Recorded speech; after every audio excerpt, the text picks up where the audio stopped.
This year, I've adventured on 4 different continents, and today I'm going to share with you my best and worst gear picks of 2024. My absolute favorite piece of gear this year was my Black Diamond trekking poles.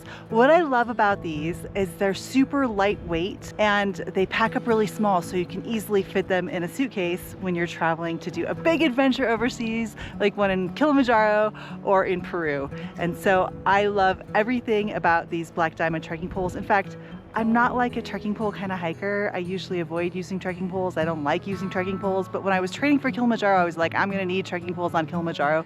So I got these poles, and I got them mostly because they fold down so small and because they're really lightweight. And I like that about them. The one downside of these poles is they're just one length. So if you're the kind of person that maybe likes longer poles when you're hiking downhill and shorter poles when you're hiking uphill, and you like the ability to adjust the length of your pole, this is not the pole for you. But I'm a cross-country skier. I'm used to poles that are one size when I'm skiing. So I really enjoyed these poles. And if you're looking for some trekking poles, I highly recommend them. Oh, and I should mention that every product that I used in this video, I paid with my own money. I don't do sponsored posts anymore because that persuades my opinion. It's easy to fall in love with something when you get it for free. It's harder to fall in love with something when you pay full price. So all of these products I bought with my own money. Next up, my day packs. I have 2 day packs that I really like. My Mystery Ranch Scree 33. This is the pack that I used on Kilimanjaro. This is the pack that I used on the Salkantay Trail. And this is the pack that I used in Alaska. And I also have a smaller Mystery Ranch day pack. It's actually a backcountry ski pack because we do a lot of that here in southeastern Wyoming. And I don't remember the name of my smaller day pack. But when it comes to me, I'll put it somewhere in the description or something. But I used to be like a hardcore Osprey backpack fan, and I still think Osprey makes great backpacks, but I wanted something a little more specialized, and Mystery Ranch seems to just be reading my mind when it comes to the accessories that I want in a day pack. So there's lots of cool things that I love about my Mystery Ranch Scree 33. I like the 3 zippers. I like that it's big. I like where it holds the weight. It doesn't hold the weight like on your hips or like the small of your back, but it really kind of brings you back. I like that it's white, so it's easy to see, and it's easy to see what's inside of the pack. I like the sleek, narrow profile, so it doesn't like feel weird when you're walking and using your arms. So the Mystery Ranch Scree 33 is my favorite. It's a little bit too burly for just like a regular old day hike. If you're just going out for a, simple hike for a few hours, you probably don't need 33 liters.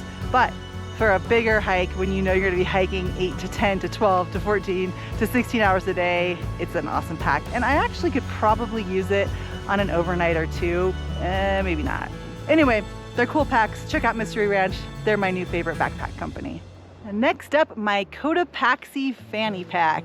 I guess the cool kids these days are calling them like a crossbody bag or a hip pack or a hip belt pack. But I'm a girl from the 90s, so this is always gonna be a fanny pack to me. I like this fanny pack because it's big. It will hold like a small water bottle, my wallet, my passports for the whole family, my car keys, my GoPro, my camera, all the things. It holds everything I need for like a day of adventuring if I don't need my backpack. And it's been really durable and rugged, and I like all the pockets and pouches. It seems to fit exactly what I need. In fact, a couple years ago for Christmas, my husband got me this really pretty leather purse, but I found myself not putting everything back into my purse after an adventure and just leaving it in my Cotopaxi pack. And so now I'm the kind of girl that instead of carrying a beautiful, fancy, expensive leather purse, I just use this Cotopaxi fanny pack, whether I'm traveling or whether I'm at home. So you don't need a fancy purse for Christmas, just get one of these. Next up, my Smith sunglasses. If you've seen our videos from all of our adventures this year, from Kilimanjaro to Alaska to Yellowstone, Peru, all the things, you've seen me wearing these horribly ugly Smith Glacier glasses. These are glasses that will protect your eyeballs and like half your face. And I love these glasses because they do provide a whole lot of protection from the sun, and then I like that they protect your eyes from the sides. And if you're going to be doing any high altitude adventuring, it's really important to protect your eyeballs and your face And I was really sad because when I got back from Kilimanjaro, I couldn't find these sunglasses. They were tucked away in some random pocket of my duffel bag, and I didn't find them again until I was getting ready to go to Alaska. And I was so happy to have found them because they're very expensive. I really like these sunglasses. They are so ugly though. I think they're the ugliest sunglasses ever invented, but they offer a ton of protection. I'm 45 years old. I don't care about being cute anymore, but I do care about protecting my body. And I hate sunscreen, but I do like protecting my eyes. So these Swiss sunglasses are a total winner this year. Next on my list is bras from Swoop. Swoop is a woman-owned, woman-founded Alaskan company.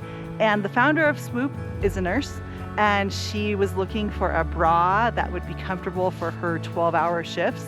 And she just couldn't find one, so she made one. And I love that. I love it when an entrepreneur is like, I have this problem. I'm gonna solve that problem by creating something. I think it's so cool. Anyway, we got to go to the Swoop headquarters when we were in Anchorage, and I really like Swoop bras. They are super comfortable. I have a lot of scar tissue damage. I've had 2 lumpectomies. This whole side of my boob is just like a ridiculous mess of scars and scar tissue.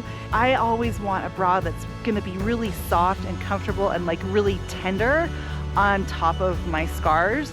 And this is the perfect bra. Now, I also have a pretty small chest. If you had a larger chest, I don't think that Swoop bras would be the perfect bra for you, but I'm rather small and I really love Swoop bras, and they're super comfortable. And this is coming from a girl that usually wears sports bras because sports bras are really comfortable. And they're cute. They come in all these cute patterns and designs. Swoop also makes a tunic, which I like. It's like a big sweatshirt, right? But it kind of comes down to your thighs and covers a little bit of your bum. I really like the Swoop tunics as well. They're not something I wear hiking yet. Maybe I'll wear them when it gets a little colder.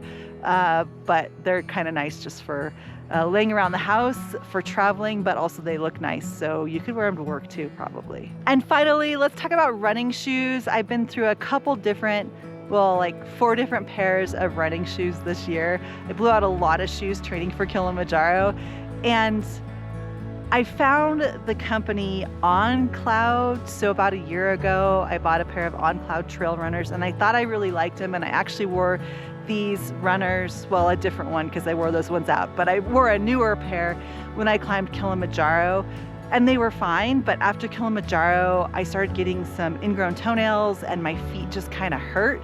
And so I found a different type of Oncloud running shoe. I'll post the model of the shoe in the description here. I don't remember what it is, but I really enjoy this particular model. It's a trail runner, and I don't have a very wide foot, and so I don't like a wide toe box, but I also don't like my toes to be pinched, especially when I'm hiking downhill.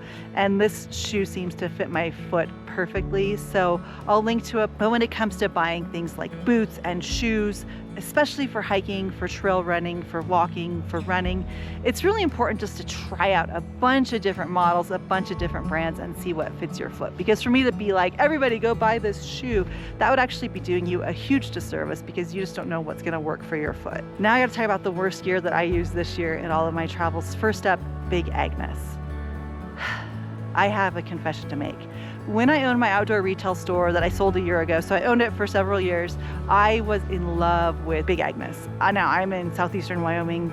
Big Agnes is headquartered in Steamboat Springs, Colorado, which is just over the mountain literally from me. The Big Agnes rep was always super cool and generous with me when I owned my shop, and I just fell in love with their gear. And we have Big Agnes sleeping bags, we have Big Agnes sleeping pads, we have Big Agnes tents. In my family is like a Big Agnes family.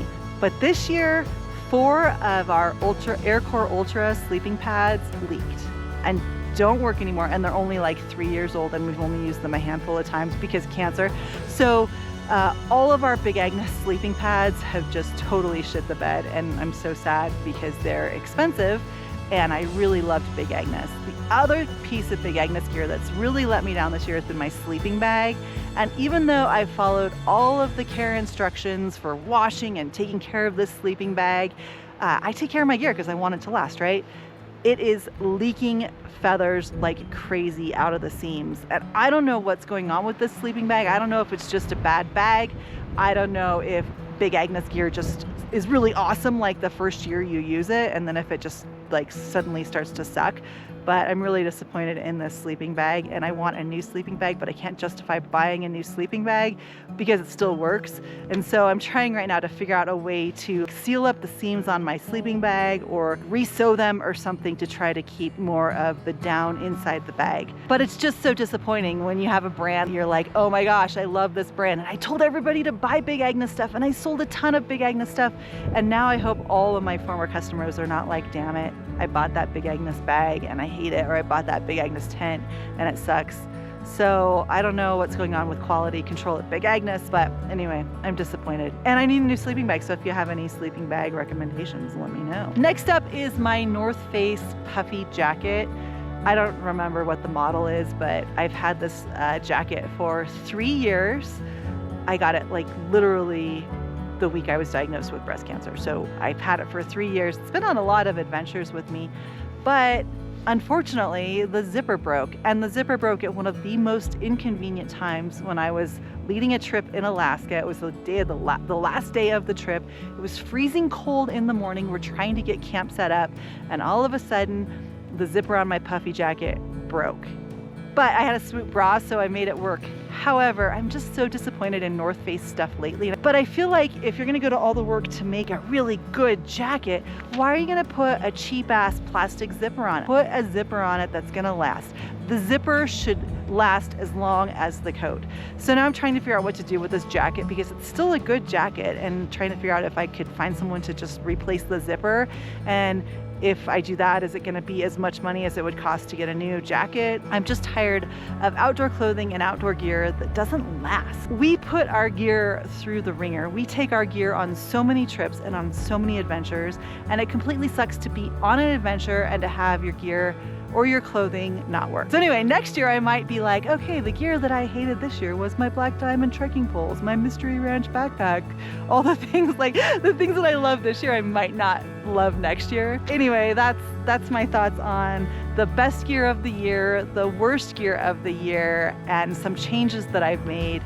And next year, I don't really have huge expeditions besides Kilimanjaro. Now I feel like I know what to expect on Kilimanjaro, but we've got a group to Iceland, we've got a group trip to Costa Rica, we've got a group trip to southern Utah, we're headed to Kilimanjaro and then to Patagonia. And I guess what I really need is a new swimming suit for Costa Rica and Iceland.